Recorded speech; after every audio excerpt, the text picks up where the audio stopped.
Hello everyone and welcome to the FPL Cougars show. I'm Chris. Karen. And today we are looking ahead to Gameweek 28. In the show we're going to look at the potential key players in that one, differentials, we'll talk captaincy, transfers and just have a general chit chat about the upcoming game week. But let's start by talking about the game week that's currently in progress. Game week 27, we're on the eve of Man City against Southampton. The last game of the game week. Kieran, how's this double game week been so far? Pretty crap, and I'm basically finished on the points I'm on now because all three of my City are benched, and that's just the usual crap I have to deal with from Pep, and including my captain as well. So I'm pretty beyond caring now, I think. So I'm just going down in rank most weeks. So screw it. So I'm on 58 points, which is obviously just 58 points is what I'm going to get. None of those are going to come off the bench. Maybe Sterling will, but doubt it. It's a green at the moment, but it obviously won't be after tonight. Meslier with the pen save was a slice of luck, I suppose, with 9 points. Consa 6, which obviously Martinez still outweighing him with 8 points. Fernandez didn't bench him, didn't sell him. Good, yeah. 10 points, that's fine. And Kane actually got 19, which is obviously good. And then everyone else blanked. Salah, Rafinha, Bamford, Antonio. Obviously Cancelo, Stones, and Sterling. So yeah, what a week. What a week. No, it was that the big Kane haul just helped boost you because otherwise it looked like it was just basically like two or three returns in the whole team. And it was that saved you. I've had a similarly poor week really. Given it's like a Man City double game week, you would expect him to be like having a big score. I thought I'd try and gain in rank a little bit, captain Son as an alternative to all the Man City players.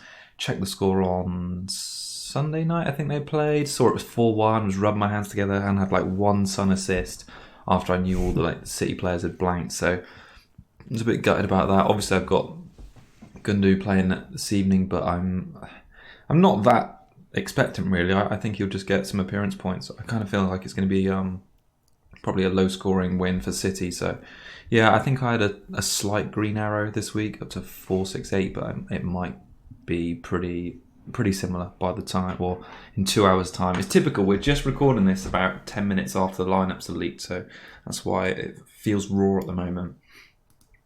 Alright, well should we look ahead to this coming week and have a look at the fixtures coming up? Oh, if we have to, yeah. I'm ready to delete team, but you're hovering over the button. Everyone's like tweeting me saying, it means Sterling, Cancelo and Stones will play next week against Fulham. I mean, it doesn't, does it? It's no. Pep roulette every week, and there's Champions League rotation, so why does that mean they'll play next week? I know, and you want your players to play every week. Yeah, so I just don't know how I've managed to get the ones that all get rotated all the time. Just so frustrating. Anyway, Newcastle West Ham. Newcastle fixtures actually quite good. Villa, Brighton, Tottenham at home, and then Burnley and then West Ham as well. So yeah, not bad for them after that. And they play 29 as well, which I think is against Brighton, which off the top of my head. So pretty good. So team stats, XG of 4.77 with 2 goals scored, which is 19th. So as I said a couple of weeks ago, play anyone against them for a clean sheets basically, because they're not going to be scoring anytime soon. Obviously Almiron, Wilson, St. Maximan all out. Joe Linton playing up top with Fraser, and it's just Hendrick is their next best attacking player, so it's just awful. So Villa defence is obviously nailed on. You're imagining plenty Martinez captainers out there, you might think. He's probably going to haul. It's probably like a 10.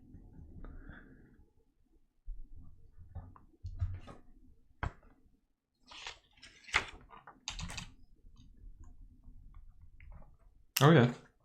Million, 0.8%. Obviously a big differential.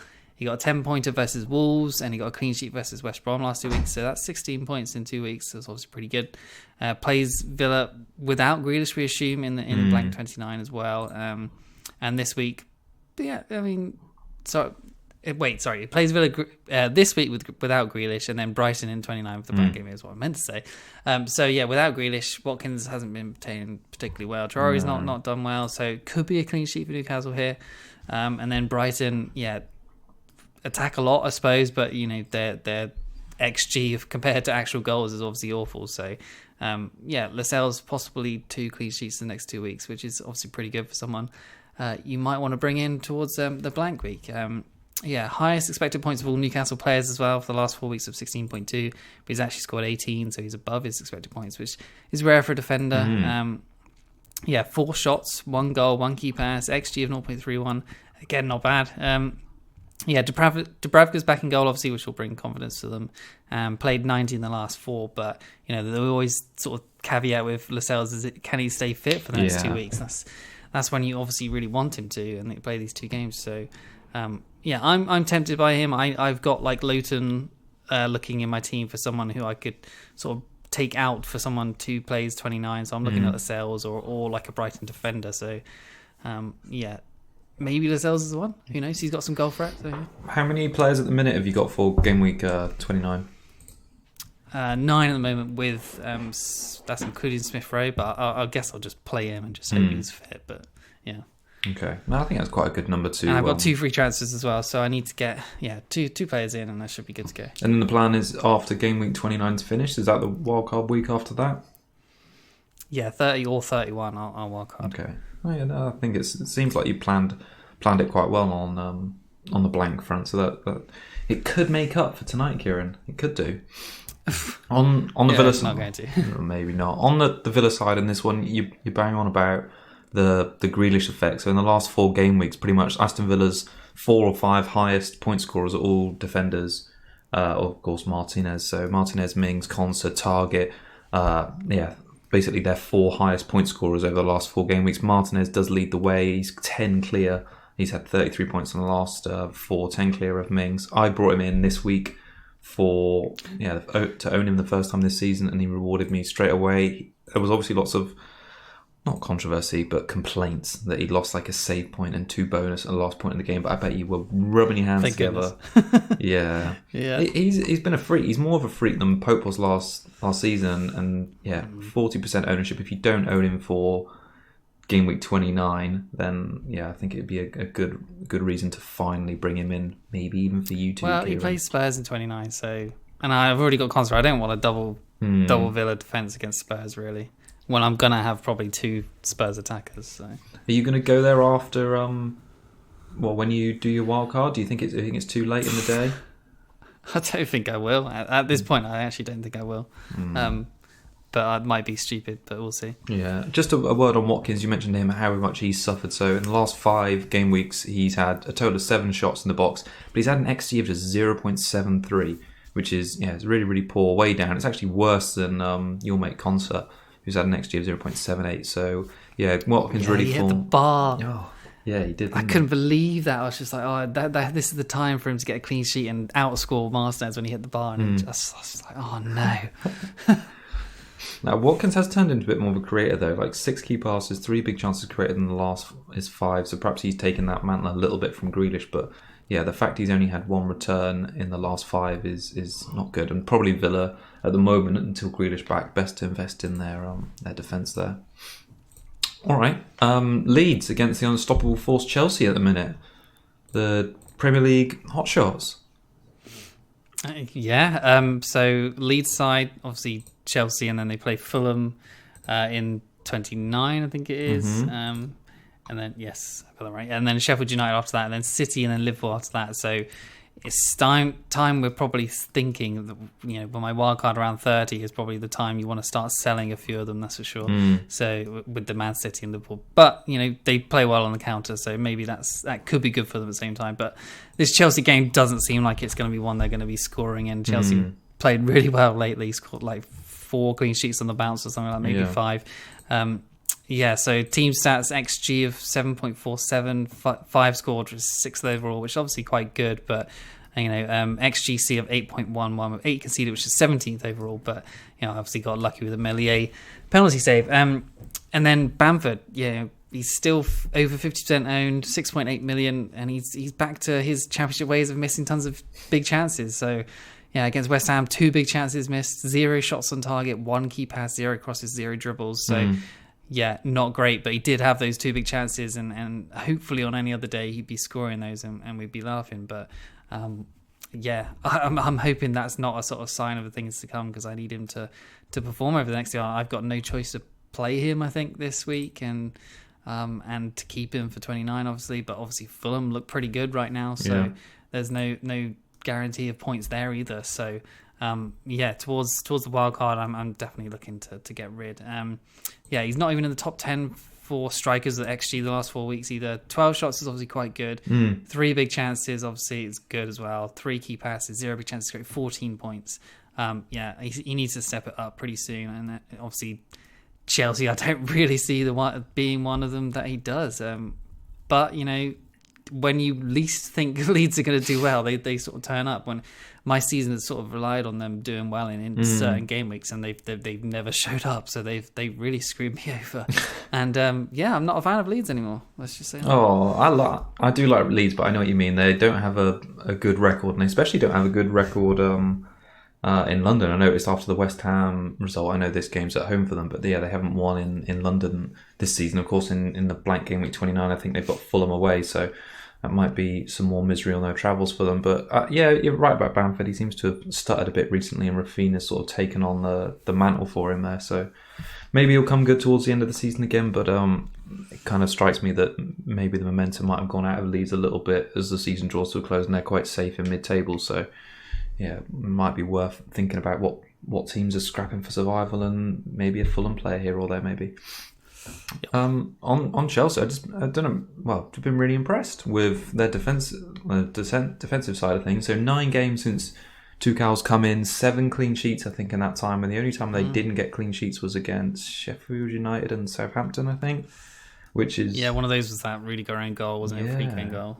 So I mean, crazy record, and obviously the back-to-back clean sheets in the week previous against United and then Liverpool. Although lots of people keeping clean sheets against Liverpool, just sort of further against Atletico as well, Champions League, another clean sheet. That was a big one. So now they've been really impressive. It's funny really though, because they keep swapping the defenders around, so it's hard to pick one out. But Azpilicueta has been the only mainstay, consistently played every game in the league since Tuchel's come in, because I think he started in that Wolves home game. And since then, Azpilicueta, just reeling off his numbers, 7, 15, 5, 2, 6, 3, 6, 7, 9. I mean, even when they didn't keep a clean sheet in the Southampton game, they drew 1-1, Azpilicueta still picked up a bonus point. So, for 5-7, he's really sort of kicked back into action as a potential option for the run-in, because they've got a good run of fixtures towards the end of the season as well. See, I think Rudiger played them all up until last night as well, so... where that sort of benching come from doesn't make sense. And then, obviously Azpilicueta is way older than Rudiger, so why Azpilicueta isn't getting the rest if it's for Champions League, then why is that not the way round it's happening? So strange one. Chilwell looked like he'd got his place back, and then now Alonso come back in again and played really well. So it's so weird.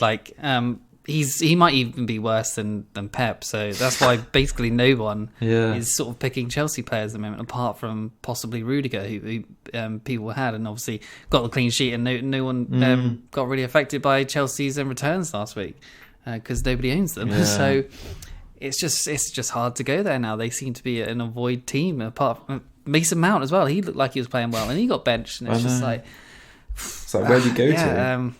Exactly. There is nowhere to go other than maybe Aspie, but he's probably going to get benched next time now. So, Nah, anyone that's had him though for this time, they've done really well. Just to highlight those fixtures again. So after their blank in 29, they've got West Brom at home, Palace away, Brighton at home, West Ham away, Fulham at home. That's like a really nice block of 5 fixtures. So if you are able to pick one up on a wildcard you might be playing, then there could be some good ground to make, because most of their defenders, apart from Chilwell, are pretty low ownership right now, so it could be a way to steal a march there. I think I mentioned Alonso a few weeks ago. I would like to pick him up, and obviously then the next game I think he was benched 2 in a row for Chilwell. So it's just, if I want to maybe have one good bench player that can sort of come in every week for him if he doesn't play, because he seems to not come off the bench. So that could be a way forward. And I think he had the best XG and XA of all players for Chelsea yesterday as well. So something to think about. What do you think about West Brom and Crystal Palace. Should we talk about this game?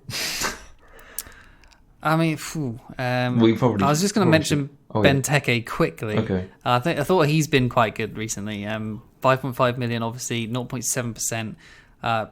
Seems to be sort of nailed on at the moment, even with the new striker coming in. He's got 2, 8, 2, 2, and 7 last 5, which obviously isn't too bad for a budget striker. His XG is obviously 1.06, which is actually pretty low, obviously, but that is higher than Watkins, who is everyone's darling, I suppose. 11 shots, 1 big chance, 2 key passes, 0 big chances created, 2 goals, 21 points. Not too bad, but obviously Palace are pretty hard avoid with West Brom looking like they'll.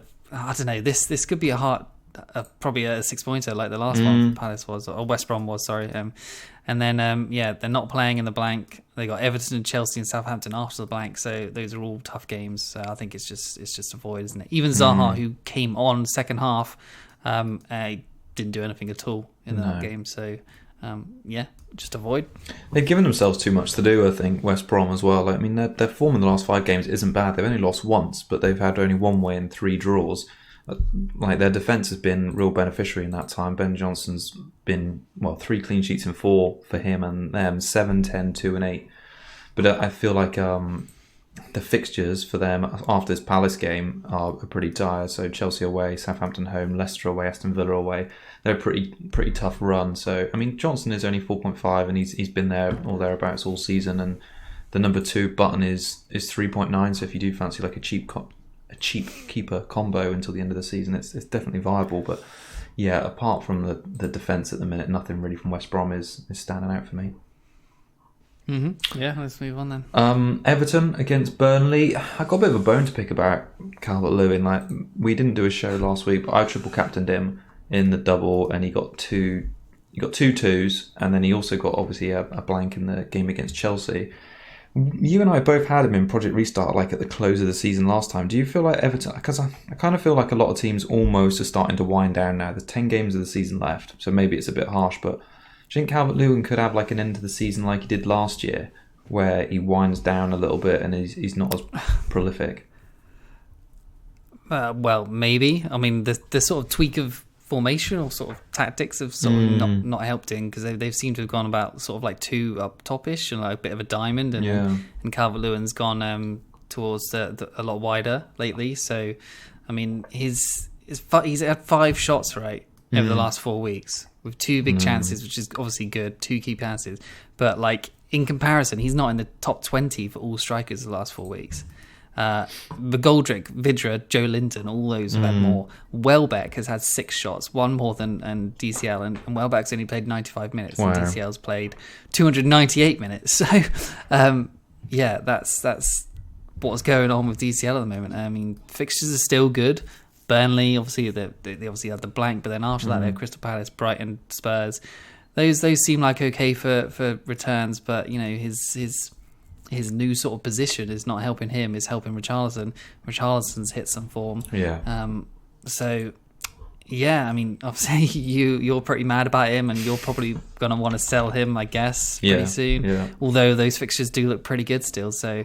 But his just new position is not looking ideal. But I would assume Ancelotti would just be like, we haven't got our main striker into the game as much. Maybe we should sort of tweak it back. But I don't know.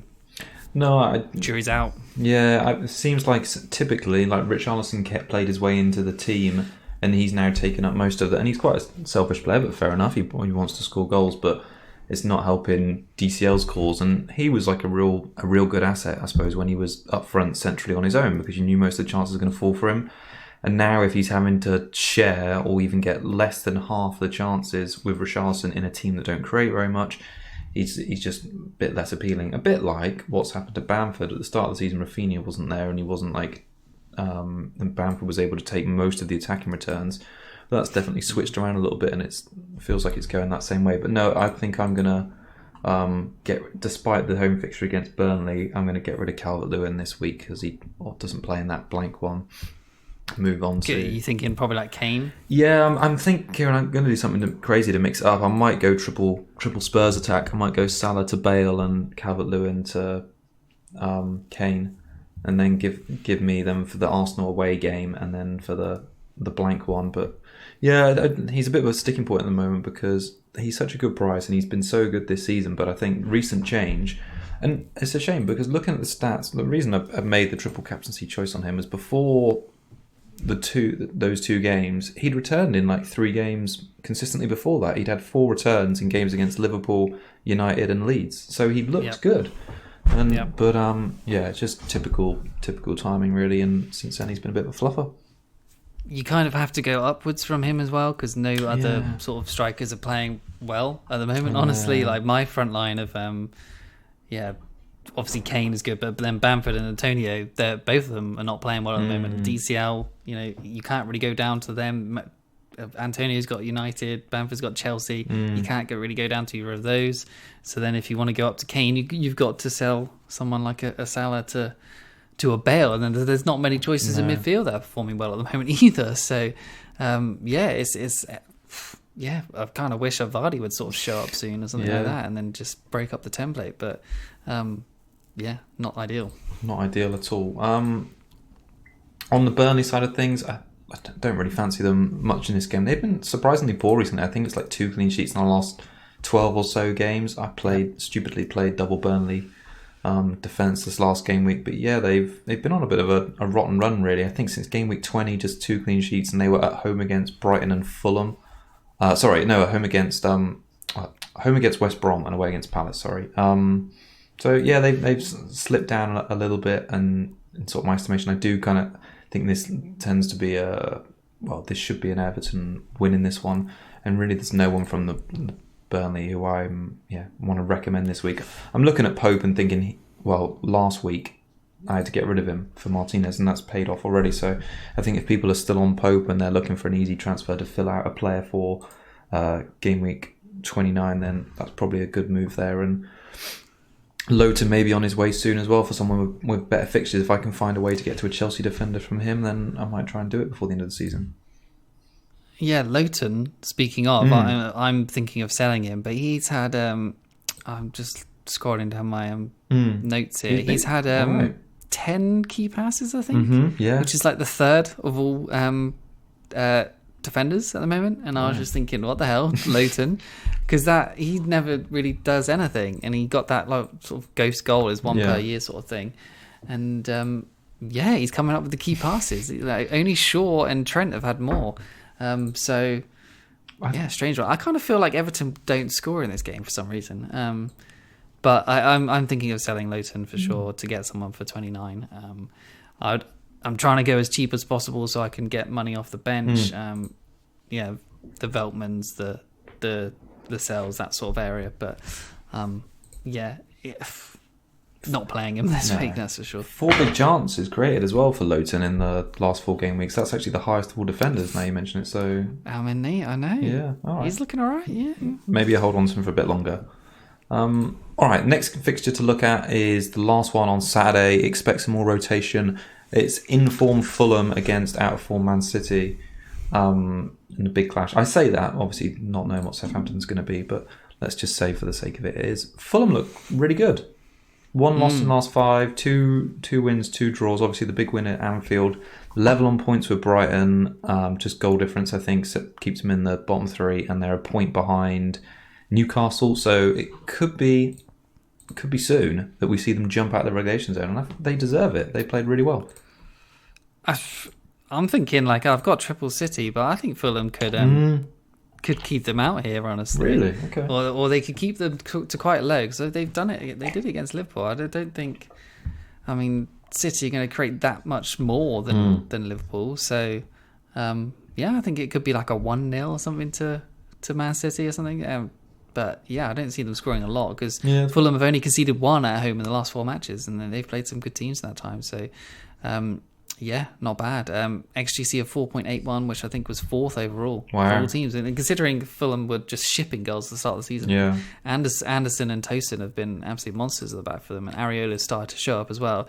He's now obviously the 7th highest scoring keeper with 107 points at 4.5 million, just stayed there pretty much the whole season.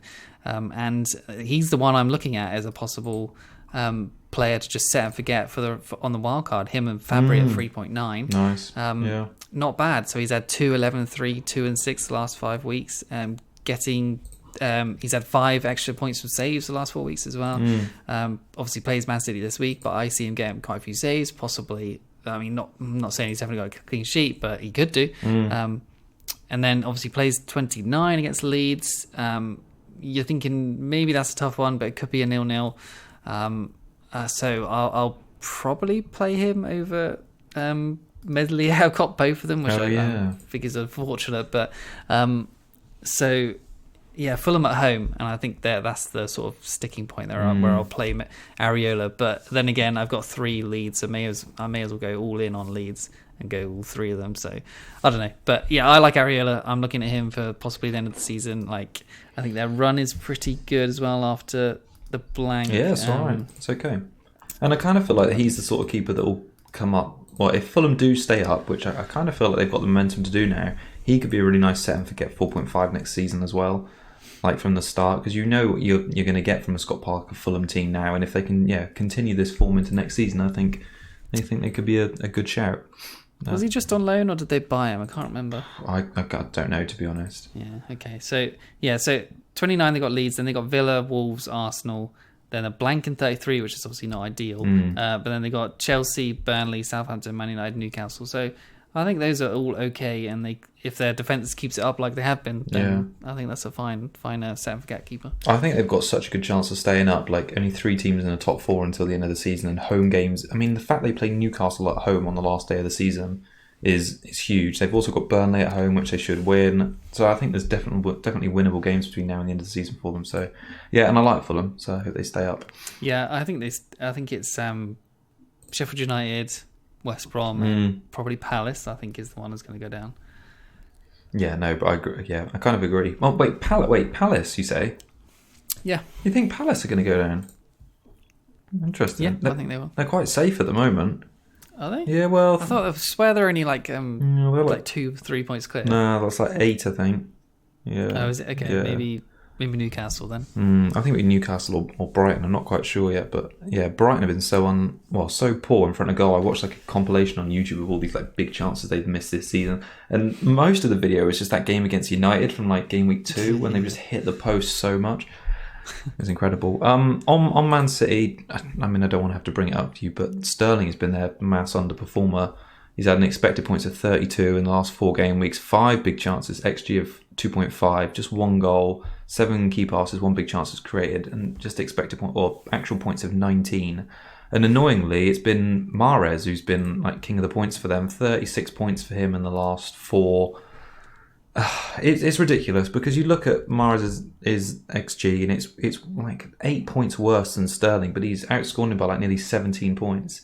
He's had 0.99 XG and he's scored 2 goals. And it's times like this that you kind of like question the expected points and how they relate to FPL points, because I think Sterling has looked way sharper, and Mahrez has just had some, I don't know, maybe not good fortune to score because his goals have been good, but yeah, he's taken his chance as well, and maybe Sterling hasn't.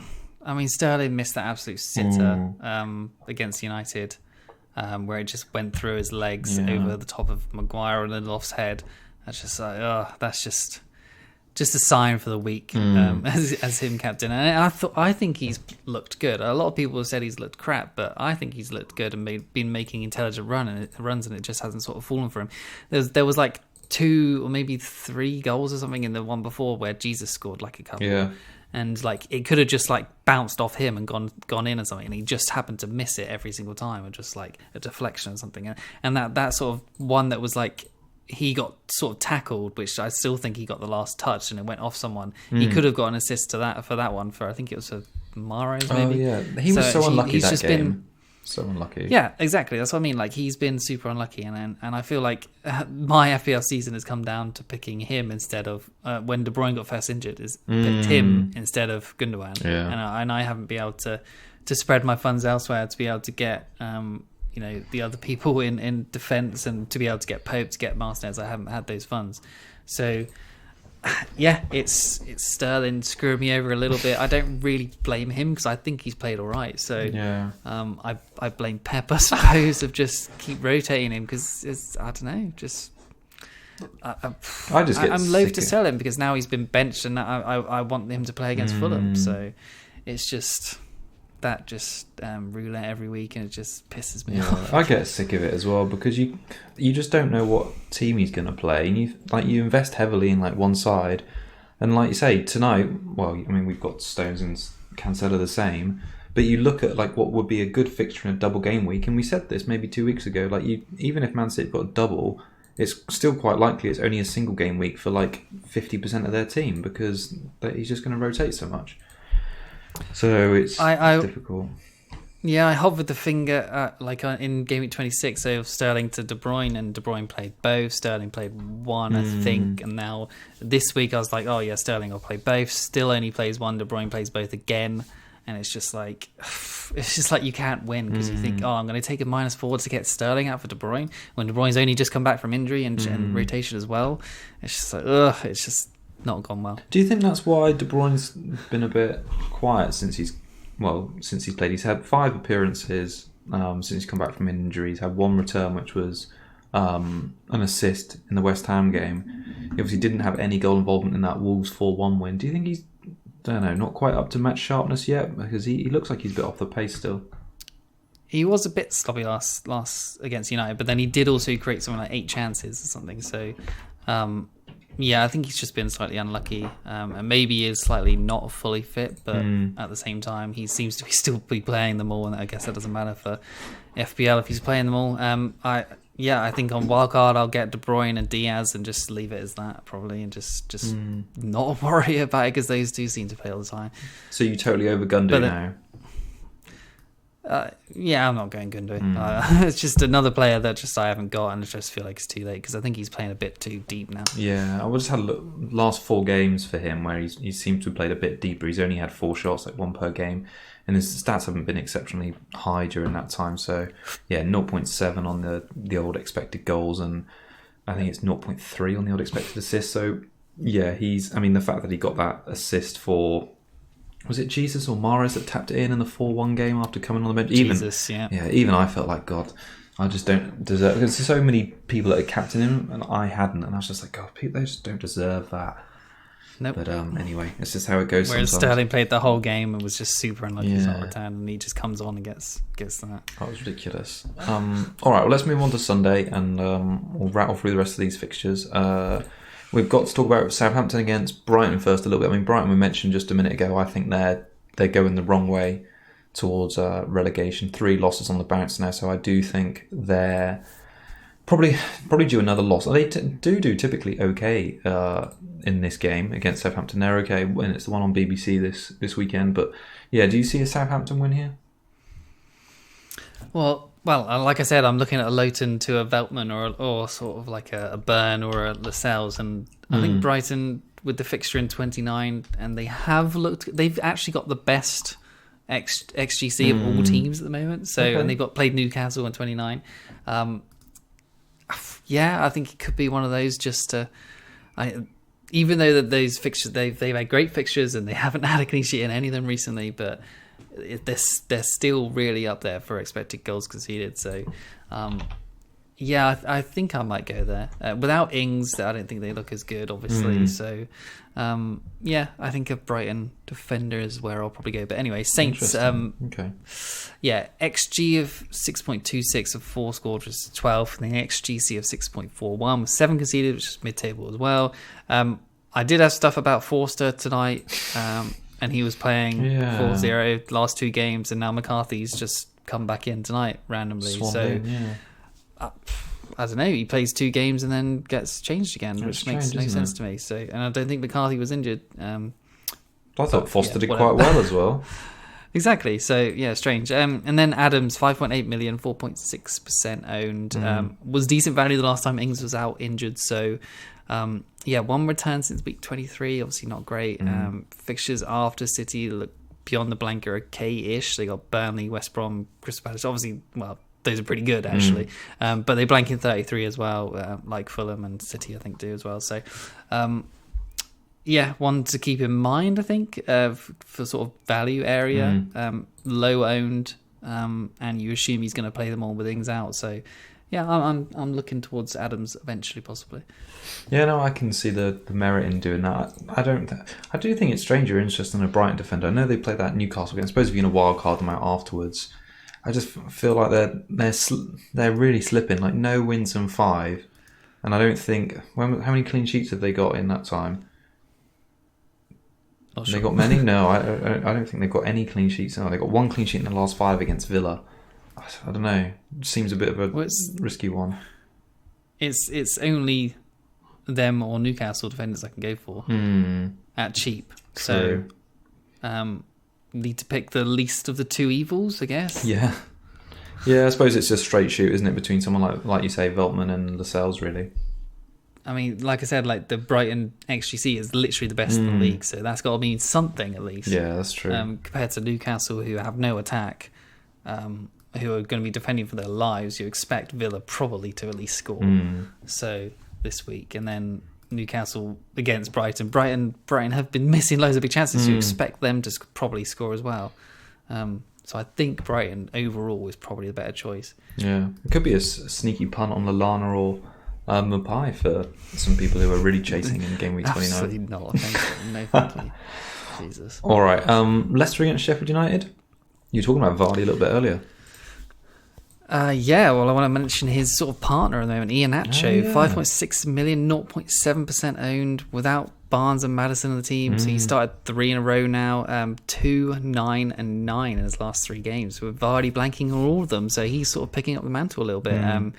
28 this week against Sheffield United at home. Obviously, seems like a good time to punt on someone if you've got a free hit for 29. Why not? Maybe, possibly. I mean, I like it. I think he's a striker, isn't he? So, so if you've got a free hit for 29, why not take a Antonio or a Bamford out, or a Watkins out maybe? Get Iheanacho, 0.7%, playing Sheffield United at home. That seems pretty good, right? Yeah. 9 shots, 3 big chances as well, 2 key passes. XG of 1.41 is not huge. XA of 0.26. So stats aren't amazing, but he's getting big chances, getting a lot of shots on. Vardy's not returning. Yeah. Why not? Why not Iheanacho? I like that he's getting the bonus as well. Like you say, full bonus in each of the last 2 games he's scored. And the finish the finish in both of the games were quite nice. I know Burnley Pope made a bit of a mistake coming out a little bit, but he still hit on the volley past them. The Brighton finish was tidy as well. So yeah, I don't mind Iheanacho. 5.6 million, like you say, when not many strikers are doing it at the moment, he's showing a bit of form. So yeah, it could be good.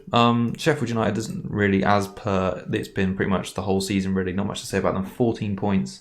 I think with the win against Villa, it meant that they were on target or they beat Derby's lowest points haul record. So that's something to be happy about. Ramsdale got a 10-pointer in that one, which has boosted his points over the last 4 up. But yeah, really that all of them are general their players are looking poor this season. So it's not worth mentioning any of them, and they don't play in 29 either.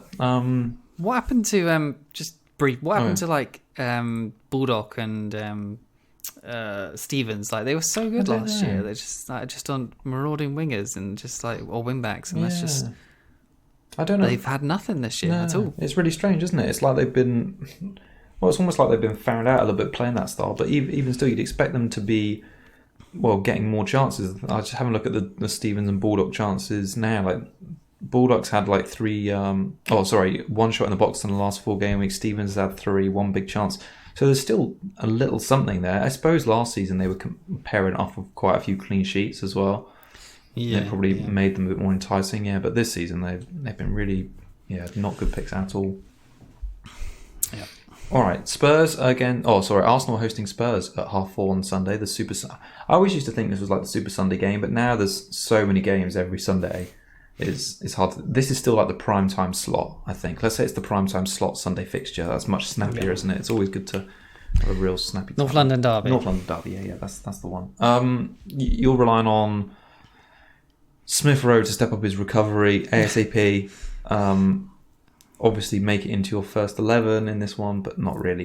Kane, you've got at the moment. Is there any chance you're going to take out Salah this game week and double up on Spurs ahead of the 29 fixture as well? Not this week, I don't think. But because Arsenal, you imagine this to be a tight game. It was 2-2. Historically, there's been goals, but you think there's probably going to be tight-ish. So, yeah, I think I'll wait at least for that. I mean, the triple Spurs attack seems like something. If you want to go for it, then sure. But I just feel like Bale's going to get injured or be crap again pretty soon. So, yeah, I don't think I'll be going Bale. But yeah, I quite like getting onto Son maybe for the 29. But yeah, Arsenal. So obviously the fixtures: Tottenham, West Ham, Liverpool, Sheffield United, Fulham. The next three not great. Do play 29 though against forgetting again West Ham. Oh, yeah. So yeah, not an awful game, but West Ham obviously do look good at the moment. Yeah, Aubameyang. I was ruining it when he scored this week, so I was looking at Bruno to Aubameyang, and I was thinking, oh god, like I've screwed the chance because he missed a couple of other chances early. I was thinking he's going to absolutely haul here against Burnley. But he didn't. Obviously, he only got the one goal, got 8 points. Then Bruno outscored him by 2. So. Yeah, good decision in the end not doing that. But yeah, someone to consider, especially 11.4 million, 7.9% owned. Obviously plays the blank. You got Spurs this week, and big game that he could be pivotal in. But will he actually even play 29 with the sort of Europa League around the corner? He has been known to be benched lately for Europa League because that does seem to be their sort of what they're playing for this year. Yeah, 22, 1 and 8 in his last 4. So those 2 and 1 is where he's not started. So feast and famine at the moment. Yeah, could have gotten one more versus Burnley. His XG of 2.30 is third of all mids, which is obviously good for him at the moment. XA of 0.45, 10 shots, 4 big chances, second of all mids, 2 key passes, 0 big chances created, 4 goals and 31 points. Obviously, there was a hat trick in there. So yeah, he's doing all right at the moment, and he's definitely someone we should look at from like a Salah down for 29 or a Bruno and stuff like that. But it's just if he plays it. If we get a hint of rotation, I think that'd be awful if he gets benched. Oh, definitely. And you've got to bring him in. Yeah. No, I think it all makes sense. On the Spurs side of things, it's been a tricky one to judge. Kane, Son, and Bale. Like I only own one of them. You own a different one as well. Looking to double up. It's funny really because their expected points are all really similar, right? So Kane leads the way on 28.4, Son comes in second 27.3, and Bale down in third on 25.7. So that's across the last 5 games. But then, despite they're only separated by about less than 3 points, Son's had 23, Kane's had 31, and Bale's had 40. And it looks like, generally speaking, that from numbers wise, Son has turned into far more of a creator during this time, and he's sort of taken that creative mantle over from Kane, who's turned into the main sort of attacking outlet, which is a bit of a flip from when it was just Kane and Son earlier in the season. So in the last 5 games, Son's only had 3 shots in the box, as compared to Bale's 7 and Kane's 11. He's only had 1 big chance and an XG of just 0.6, so really, really way down. But then on the key passes front, Son, 14 of those, that's 6 more than Kane, who's got 8. And he's had 2 more than Bale on 6. And then big chances created. Son has had 6, Kane 2, and Bale 1. So, yeah, there's been a bit of a role reversal. Son seems to turn into more of a creative role in the last sort of 5 games. So it'll be interesting to see if that continues. But the fact that's happened makes me think that I want to go to Bale or Kane for that added attacking firepower rather than just the creation. The problem is for me is that they beat Burnley and Crystal Palace, who are obviously both terrible. Yeah. And then they only beat Fulham 1-0. And Fulham have obviously been a lot better. So is that where they actually are? Yeah. The Fulham team of the 1-0 they're going to struggle against good teams. So that's my worry about a double up and a triple up, is that they beat crap teams. Yeah. So yeah, that's just something to note. Well, that was my thinking before the double, that they hadn't been beating crap teams. And like they've been playing really poor. They'd like lost 3 in a row, and now now they've won 3 in a row. And all that time where I didn't invest in them, the ones that they've just shot off and knocked my rank back as a result. So it's been a bit hard to take from that point of view. But the fact that I didn't get Kane for the double, and obviously now he's scored well in that single game week. A lot of people just had him as an overhang. So. Yeah, it's been a big swing. And annoying he didn't do that on my triple captain. He obviously got that one goal, but just a week too late is frustrating. Yeah, what could have been? I saw someone had triple captained him on Twitter for the Palace game. Yeah. Can you imagine? Yeah. I mean, he did look like a haul was coming. To be fair, like he was a bit unlucky in that because he could have scored like 3 or 4 in that Burnley game. I think it was. Yeah, he should have done because he missed like 2 huge chances. So it did look like there was a haul coming, and then that Palace game just lined up nicely for it. All right, Sunday evening we've got in-form West Ham against sort of in-form Man United. It's second against fifth, I think, in the league. And yeah, West Ham, Aaron Cresswell, the leading defender in the Premier League. Shout out to Jay Lings. Obviously, he's not going to play in this one, but you talked about midfield options a little bit earlier and how there's not many. But yeah, Lingard is making a case. 44 points, I think, in 6 games. 15-3, 6-10, 5-5. No blanks since he's joined West Ham. Obviously, he doesn't play this Man United fixture because he's on loan. But after that, he plays the Arsenal game in the blank. He's got Wolves away, Leicester at home, Newcastle away. And West Ham's run to, like in the last 5 games of the season, is nice. Burnley, Everton, Brighton, West Brom, Southampton. So it almost feels like Souček's gone from being their main source of points from midfield and it's switched to Lingard. And yeah, I feel like he could have a really strong end to the season. I ain't got much to say. Like I don't really trust him, just as being a United fan. So, I'm glad he's doing well.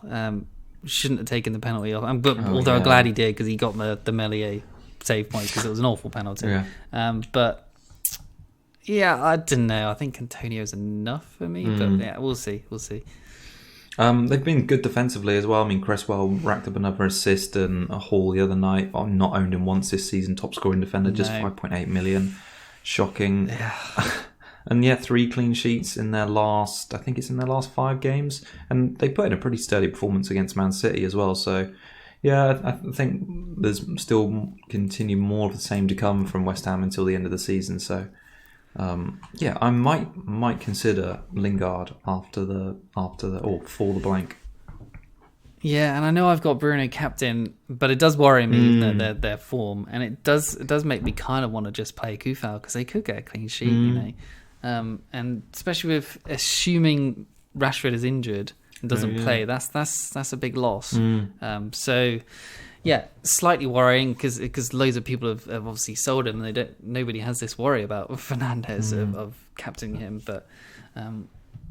Yeah, that's my 2 cents on that. Anyways, United side, Shaw, 5.1 million, 11.4%, having a great season, missed 5 games as well, but he's only 6 points behind Maguire's total.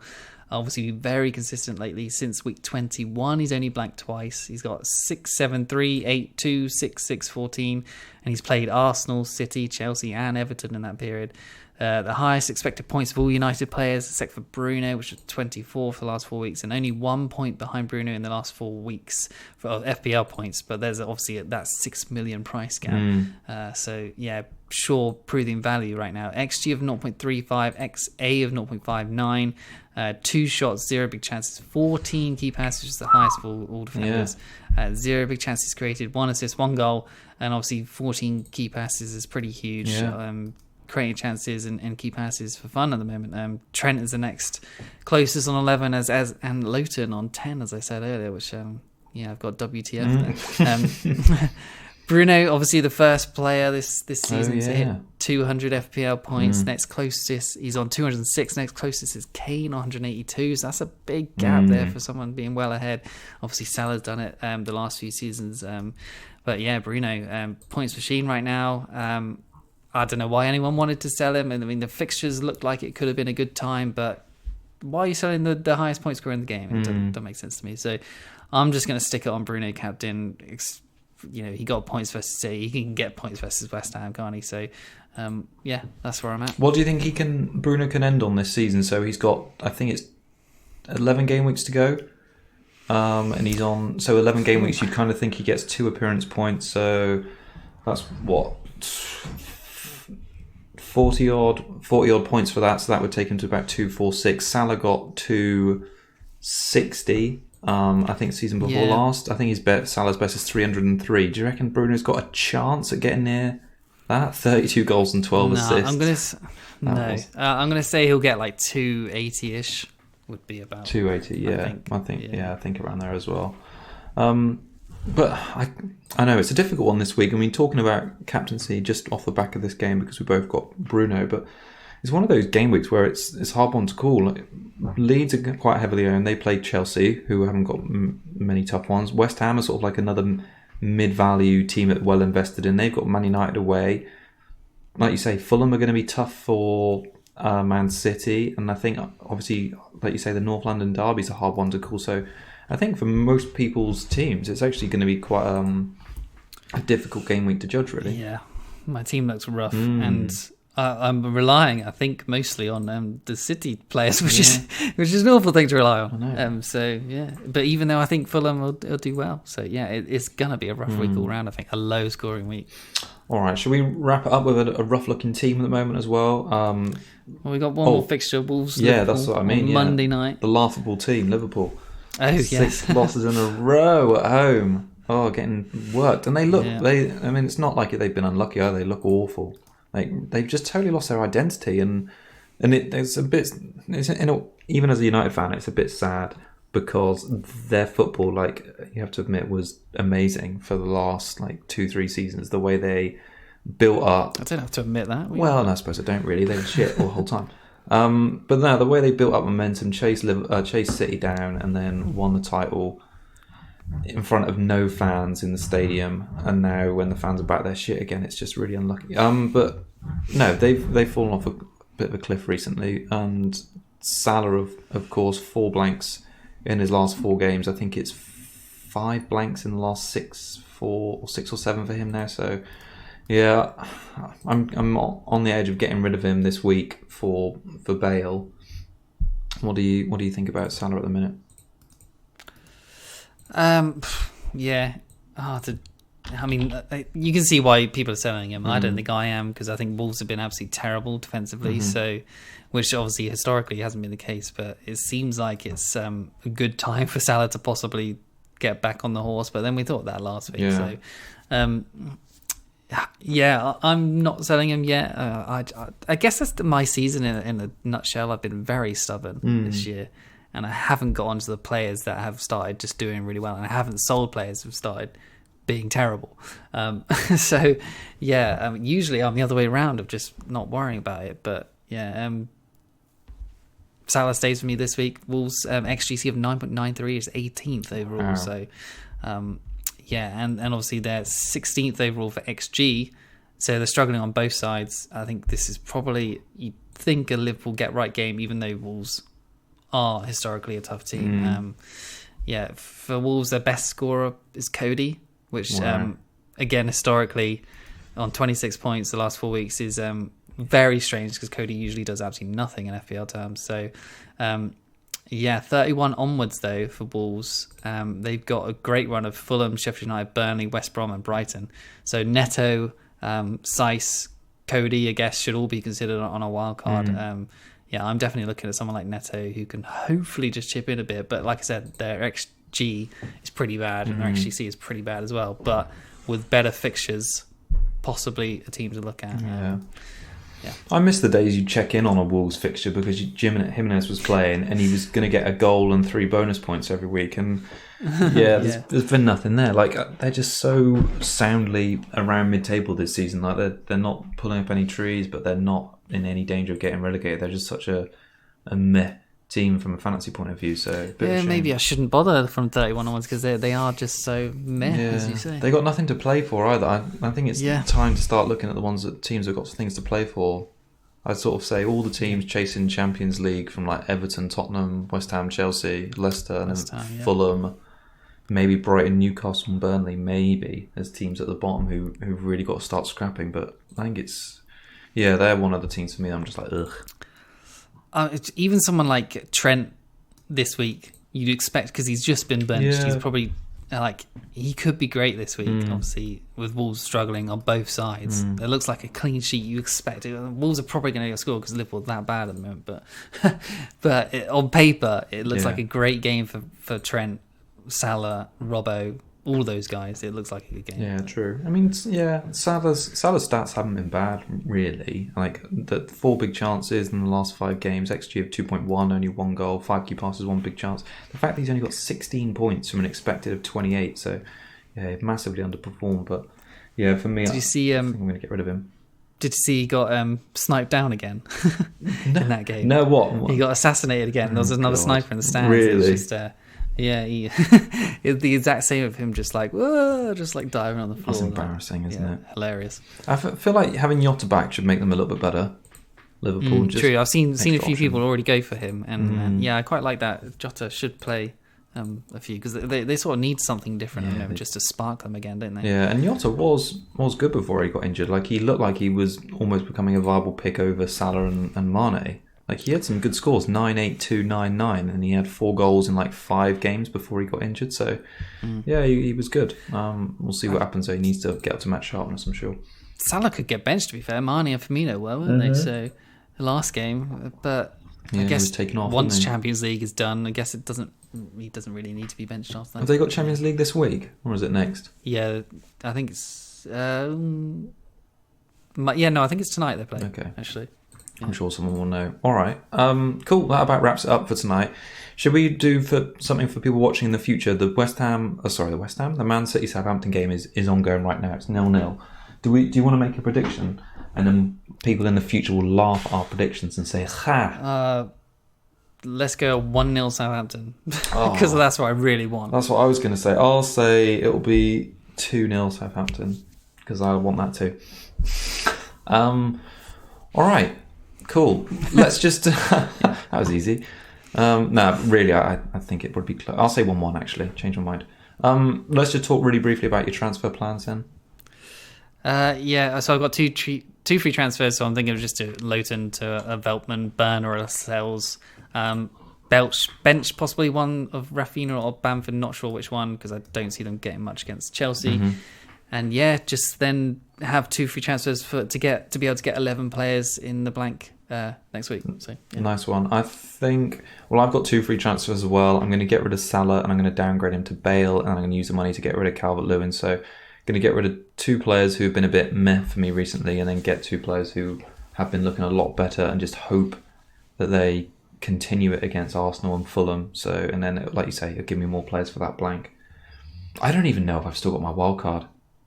Have I got my wild card? Or maybe. Yeah, you do. I must have got it. Yeah, I can't think I've played it. Yeah, okay, so I still got my wild card to get out of that. Cool.